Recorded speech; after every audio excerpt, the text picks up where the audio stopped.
Hey everybody, welcome to SongShape Studios, where it's all about making your music work for you. In today's episode, we're going to be going over 3 tips for co-writing songs remotely. After the past year, writing songs remotely has become way more common and way more possible. The first tip is network. You want to build your network through Instagram and Facebook and social media.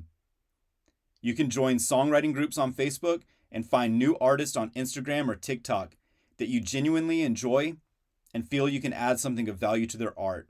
I've messaged tons of artists that are now my friends on these platforms, asking if they want to write, and we've gotten really great material together. Actually, my first song that got over 1 million streams was because I had messaged someone on Twitter to write. It's called Georgia by Sean Stimley, who is signed to Big Loud Records. I had messaged my buddy Ryan on Twitter before I knew him, asking him to write, and a few years down the road, we ended up writing with Sean and Sam Grayson, and we came up with a song called Georgia. When you message someone, you always want to have a link that showcases your work as a writer on hand to show them. It could be a SoundCloud link with work tapes you've done on your phone, or demos, or a Dropbox folder of songs and lyrics you've written. The second tip is Zoom and FaceTime. This was a game changer last year. It's always been an option, but no one ever used it before 2020. Now people use it all the time.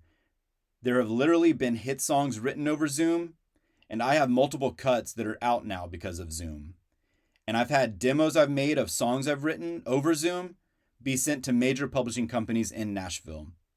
It's an accepted method of writing now, and it allows international collabs and long-distance collabs. I've written songs with artists in Norway and England, and I never could have done that before Zoom. You no longer have to live in the same city as your co-writers to write. But even when I was living in Nashville, I was Zooming other writers who were also in Nashville.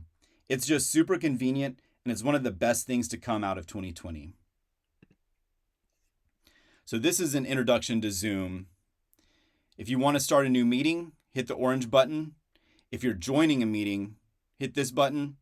Or you can schedule a meeting and it'll send out a link to your co-writers that they can click in their email or text and join you.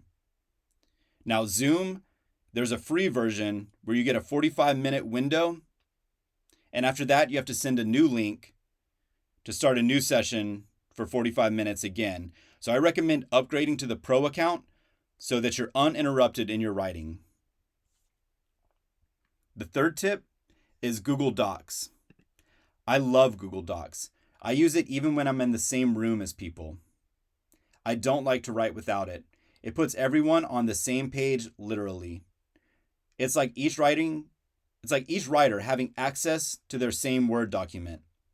You can see each other type and make edits in real time, and it auto-saves your work in a cloud so you can access it from anywhere at any time. And if you're someone who prefers to brainstorm ideas in private before showing people, just open another document and use it for brainstorming, and then copy and paste your finished ideas into the group's Google Doc. So this is Google Docs, and it's just like a Word document. You can format, you can change your font, and you can watch each other type.